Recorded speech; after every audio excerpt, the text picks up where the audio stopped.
Hey guys, welcome back to the 260th episode of the Organizational Behavior Podcast, where we take a deeper dive into the topics about culture in a workplace. Today I'm joined by my co-host Fiona. Hello. And our industry experts Jabari and Sam. Hello, good afternoon. Okay, well, welcome back, everyone. It's a pleasure to be here as always. We started this podcast because we are all so passionate about organizational behavior. And so I have a lot of field experience working for several different companies in organizational behavior and HR. And then when Vidang asked me if this was something I was interested in, I was. So we're here to share our knowledge. I'll hand it off to Jabari. Well, you see, in organizational culture, you have to have a way to truly motivate your employees, because finding a work-life balance is hard in this day and age. And with all that's happening, we may have economic turbulence, economic turmoil, but it is good for leaders to know how to truly motivate their employees and how their employees are motivated, and to set goals based on employee morale and raise good teams. Okay, perfect. And then you said you were experienced within the field? Yes. I've actually been in the industrial teams for 15 years now. Okay, perfect. So yeah, pleasure to have you on. We'll pass it off to Sam here.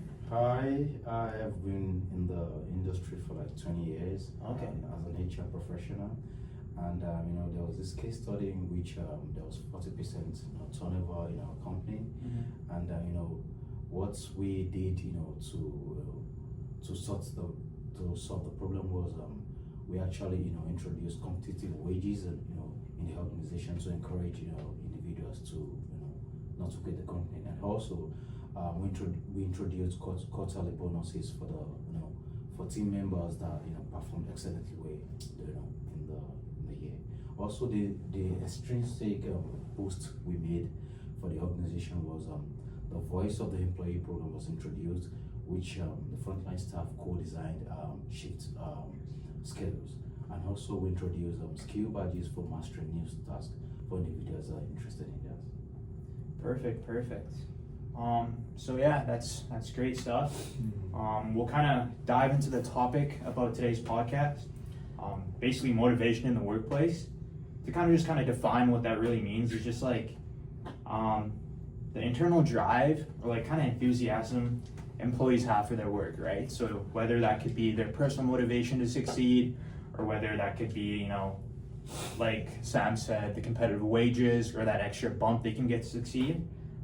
So that's what we're going to be really diving into, and then I think Fiona has some key definitions that she wants to share. Yeah, so there's two main types of motivation, which is intrinsic and extrinsic. So intrinsic motivation is motivation that comes from the individual. So they're driven by internal rewards, and this is kind of based on like curiosity and personal growth and passion. And so the person would be more motivated by the genuine enjoyment of the task and finding it personally meaningful. Whereas extrinsic motivation is things from outside the individual. So that would be rewards like money, grades, praise, or even avoiding punishment. And so they're more motivated because of the outcome and not necessarily the task itself. Perfect. So I know, Jabari, before we started the podcast, you said you've used like a lot of intrinsic motivation in your work. So if you want to just give some examples on those and what you feel like has worked in that scenario. Yes, you see, within my team, I've experienced a lot of people within my team with intrinsic values and intrinsic motivation. So when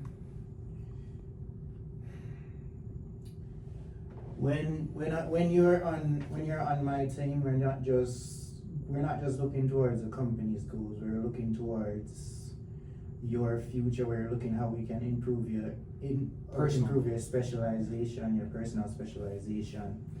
We work together, we stand together against all forms of challenges. You see how we can make you improve as a better worker, how we can make you more intelligent, how we can make you 1% better every day, how we can make you ready for any challenges that may come. Even if you were to leave my organization tomorrow, you will definitely be an asset. You'll be guaranteed recommended asset to any organization you enter, because you'll be that driven, and you will always there's a saying that those things that don't serve you are there to control you. Okay. And my business will always be there to serve their employees, to make them better people. Okay, perfect. So you'd say like your company prioritizes like Mm. your own personal success as a human and in your work field compared to Other like the overall employees. company's success. There is a balance. It's a 60-40 balance. The 40 balance is the profit. 60 balance is the Over work culture, employee happiness. the employee expertise. Perfect. That was great. Thank you for that insight. No problem. Going on to you, Sam, you're all the way on the opposite end of the spectrum. Yeah. You know, so I'll let you kind of go on about your extrinsic motivation in your company and you know how that has helped your company. Oh, good. So for my company, we actually, we came together and as HR, we introduced the types of, intrinsic motivations, which is the tangible rewards, the social recognition rewards, the avoidance of punishment, and competition, and so on. So using these, the tangible rewards, we introduced the use of bonuses and gifts to workers to encourage them, to increase their productivity. And also social recognition, workers that are outstanding. What we did was we gave them public praise, in the group meeting, and these actually, increase their productivity also. The avoidance of punishment, we set deadlines for projects and so on. So there was a case study in my organization in which the engineers were actually bored because, it's a repetitive process, right? Mm-hmm. They were bored of the whole task, and these actually plateaued the productivity.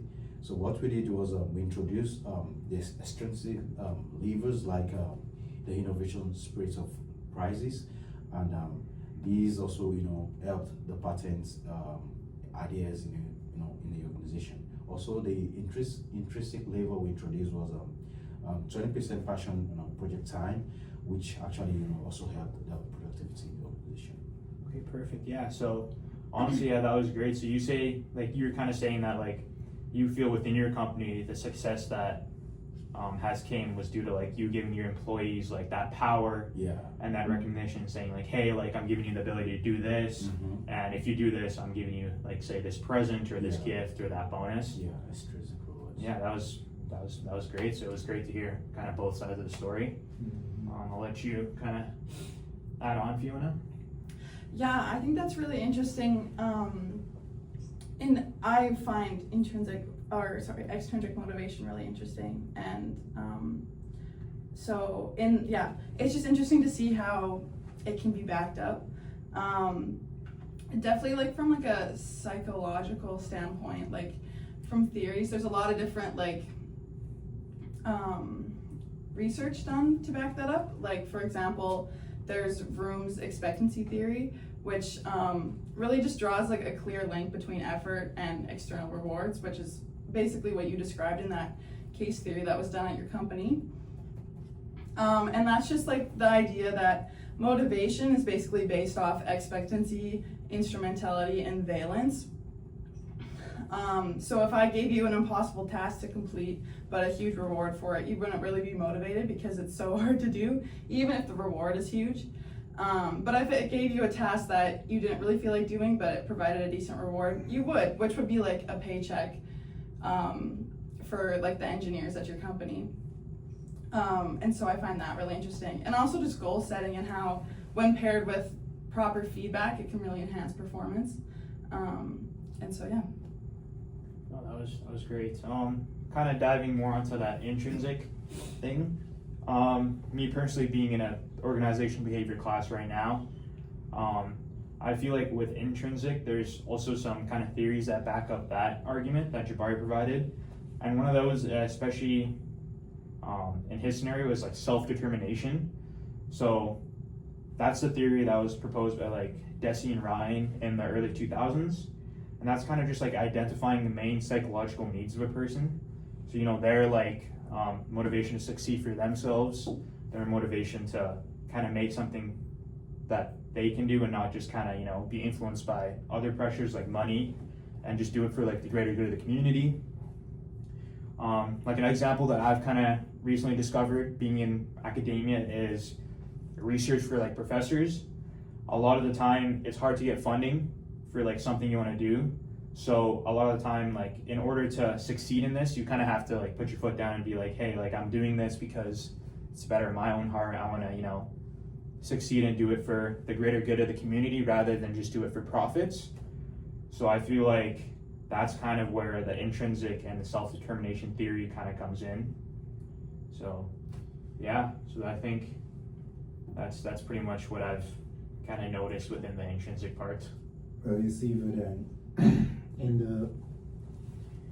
when you're working in the theories of self-determination, and when you're working in industries such as innovation and creativity that take a lot of new ideas and try to make a lot of new ideas, you have to understand that failure is part of the process. Failure is the stone dropped down the river to make the mountain of success. So you have to understand that when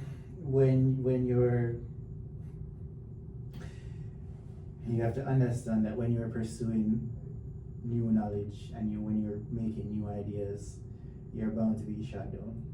You are bound to make mistakes. You're bound to have plan B's, plan C's. You're bound to go back to the drawing board. Mm-hmm. Even before planes were made, the men that made planes, they were called insane, and now we have planes. Exactly. So you're saying like it's good to you know, let the people fail and not. You have to go over and over again, go back to the drawing board, see what you can do. But the best thing that can happen is for you to succeed. Because once you can see the reward even before it comes, once you can see the reward for success before it comes, your success will be inevitable. Perfect. So yeah, you would say letting your employees fail and not really, you know, pushing that, hey, like we're cutting you off, or like, hey, like you did a bad job because you failed. Mistakes are a part of life. Mm-hmm. But we must be better. That's perfect. Yeah. And then I think Fiona and Sam, you guys are on the other hand, where if you guys kind of, I would say, give them better rewards, it kind of minimizes their failure or something. That's I'll let you guys kind of dive deeper into that. Well, I think that I agree. You should definitely let them fail. You just kind of gotta push them in the right direction and encourage them with like proper feedback. I think giving them the right recognition that they need when they're on the right track, and you can see that like the little flower of a great idea forming, like you water that flower and you tell them that that's where they need to go. So I think that's important. Yeah. As an HR professional, I think failure is part of success. And in our organizations, we learn some lessons, you know, by the time we introduce the intrinsic and the extrinsic, styles into our work today activities, right? So we had some pitfalls which the workers or the team members were over relying on bonuses, which led to the sales team, giving metrics, and there was destruction of trust within the organization, right? And also the fix was we added some intrinsic checks, which was 50% of bonuses, which is now tied to the team collaboration scores, which was able to fix things, right? And so the tape also, what we did was we paired the extrinsic rewards with meaning. So what we did was instead of just bonuses, we just added CEO handwritten notes explaining how the employees work impacted the company's mission, and these actually fix things and make things go properly within the organization. Perfect. Oh, sorry, go ahead. Have you ever found, either of you, in your companies and your experience in the field, that extrinsic motivation, when overdone, can lead to burnout? So in your case of the bonuses not helping the company anymore. Like, do you think that that's a direct, like that's because the employees were burning out, like just working as hard as they could just to get the bonus? Well, you see, sometimes when you are giving out rewards and you give a environment of competition between your employees when giving out rewards. So you may have a set amount of bonuses that you can afford. You say the best of this month or the best of this business quarter gets these rewards. Everybody tries their best. Those who make it, they get their rewards. Those who didn't make it may have tried their hardest and may have put out all their effort, but they still couldn't cut it.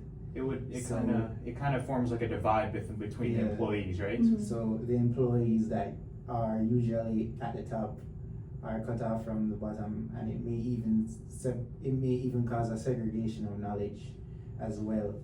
And sometimes it can even lead to mental burnout of your employees, having to believe that, well, because they've missed it this last 3 times, or they've missed their reward these last 3 times, they missed the bonus.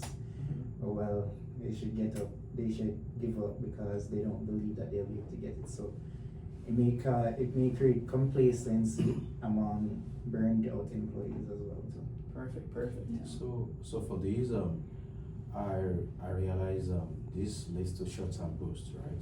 So productivity in the organization might spike, just temporarily, based on these bonuses, right? Mm-hmm. And also, we realize as an HR, there's shallow, loyalty, because once the bonus is gone, so is the motivation, within the organization. Exactly. And also, the bonus risks and sustained efforts without genuine engagement, can lead to exhaustion, within the team members. Yeah.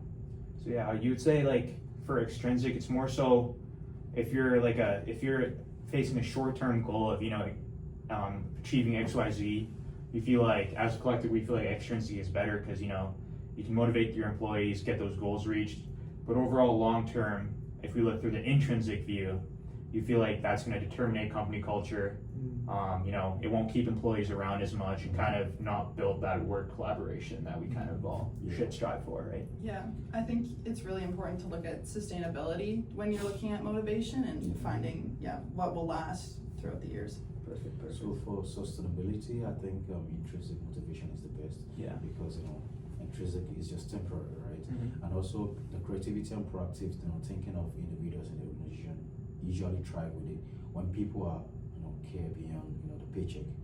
So once you tie the motivation with the paycheck, Mm-hmm. by the time those paycheck is cut off or is gone, you see the difference in the performance of the organization. Perfect. If you avoid that. Yeah, to second that, I can say something. So the prof that I'm taking this class with, he actually just got his PhD recently, and he had between 2 different, I think, universities to choose from. So I think one of them was Memorial, and the other one was the University of Regina.